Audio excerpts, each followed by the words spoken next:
Well, with folks going back to school, starting their next year of homeschool, or in some cases, their very first year of homeschool, I know very soon I'm going to start seeing in the homeschool groups that I'm in posts about parents saying, I can't get my kid to work. My kid won't work. What do I do? Why won't my child just do the work that I'm asking them to do? It's not that big a deal. So I thought before folks start having that problem, I would tackle it now, or at least one of the possible solutions. And that way you're prepared and you have a resource ready to go to help you figure out maybe what is going on, why it is that your child is not doing their work. If you have not yet gotten that resource, it's called Reasons Why Kids Won't Work, and it is free from Good Schooling. I will put a link to it in the description when I am done with this live, so you can go grab that, have it ready to go, so that when your kids are giving you trouble about doing their work, you can get that out and diagnose, okay, what do we think is going on here? What is the reason behind this? Because remember, all behavior is communication. Your kids are telling you something when they refuse to work, okay? So one of the things I thought we would do today is talk about 4 ways that you can help motivate your child when they get into one of those seasons where they're just struggling to engage in and really do their homeschool. Now, this will not work for every issue, okay? So that's why that resource is so important, because there are multiple reasons behind why kids will suddenly stop doing their schoolwork, why they are suddenly so obstinate or so stubborn, right? The labels that we put on it.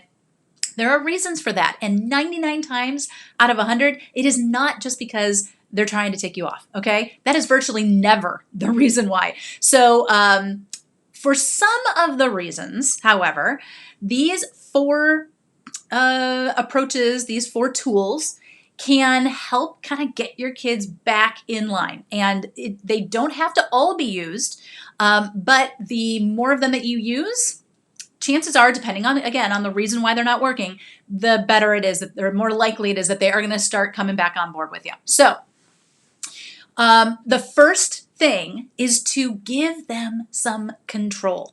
And that can be hard for those of us who are type A's, for those of us who like to schedule and plan. We kind of go into the day knowing exactly how it is that we want to do things, or we go into the school year thinking, okay, this is how we're going to do it. This. We have our whole plan figured out, and we're like the conductor running the show, right? But here's the thing. It is your child's education. It's not yours. You're learning a lot, right? But the whole purpose is to teach them. It is their education. And if they have no say, no control whatsoever, then particularly for certain age ranges, like teenagers for sure, but also for certain personalities, not having any control is going to be a major issue. And if this child was having issues in school already, this might be one of the reasons, because when they go to, public, private school, they have no control there either, right? Like, they're told exactly what to do, when to do it, what to learn, how to learn it. They don't get any say in what's going on. And so when you start homeschooling, if your child is really pushing back on working, it may be because they're the kind of person who needs to have a say in what's going on. And can you blame them, right? How often do we as adults just merrily go along with whatever somebody tells us to do and say, yes, okay, you can tell me exactly how to live my life, exactly how to do everything that you want me to do, and I will just go ahead and do it. No, we never do that, right? We want control of our own lives. That is just how humans are built. We want to be able to make our own decisions. And so if we want that as adults, there's no reason why kids wouldn't want it either. So that is one of the tools that you can use. If you realize, you know what, I have been dictating everything. I've been doing everything. Hey, Serenity. My friend Serenity just popped on. Hello. If you have been kind of dictating everything and you've been saying, this is how we're going to do homeschool, it might be time to pull back and say, how do you want to do homeschool? When during the day do you want to do it? It doesn't mean that you have to give them control over everything. It doesn't mean that you take your hands completely off the wheel and say, educate yourself. It just means that you say, hey, let's partner on this. Let me give you some of the control. Maybe, you've already purchased a curriculum. You're not willing to give that up. I completely understand. Maybe it's not so much what curriculum do you want to use or what do you want to study, but how do you want to use the curriculum? What time of the day do you want to do this?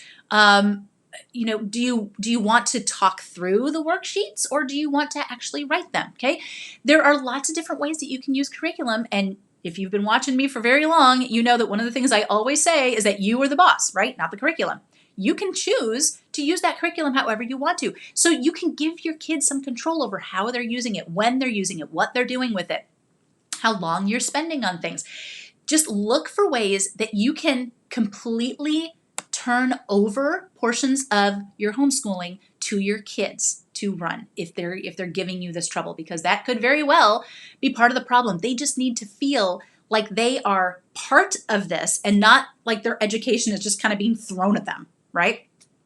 The second tool that you can use is just giving them choice. So sometimes there are things like, for example, the curriculum that you can't necessarily give them complete control over, but you can give them choice. Hey, do you want to watch the DVD lesson that came with this, or do you just want to read the textbook? Do you want to do the worksheet or on paper, or do you want to do it up on the whiteboard? Do you want to do this before lunch? Do you want to do it after lunch? Okay, so sometimes we can't turn all control over, but we can give them choices, and we can, give them. This is kind of funny, but there's a really fantastic book called The Self-Driven Child. I highly recommend it.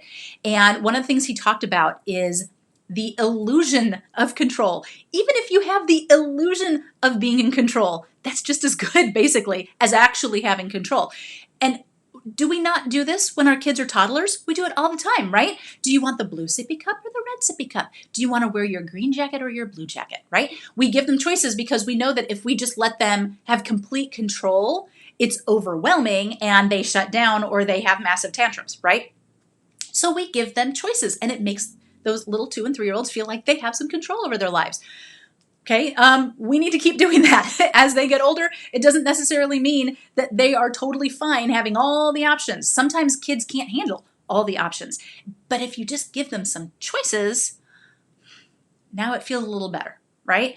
No, you can't spend the entire day outside. However, I will let you choose 2 subjects to do today instead of 4. And when those 2 are done, then you can go out.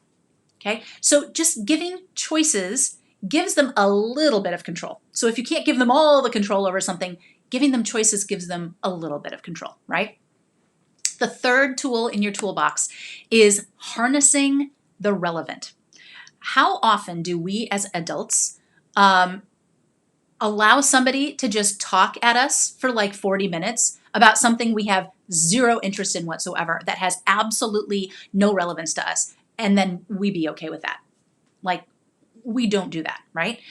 But the things that we do all day long are highly relevant to what we want to do. The videos that we look up on YouTube to help us fix the overflowing toilet, or to figure out why my dog keeps throwing up on the couch, right?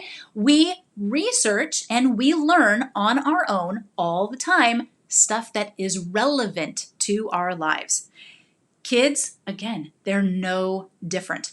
When you really stop and think about it, it's a little bit weird that we expect them to be okay with learning all sorts of stuff for like 12 years, that the vast majority of which has literally nothing to do with their lives right now.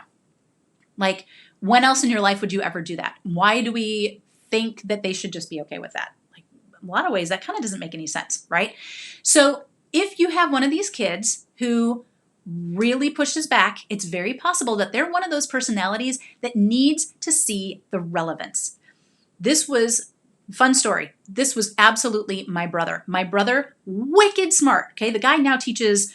He's a professor. He now teaches college. He has a PhD and 2 masters, and he's written a bunch of books. He's like super, super smart.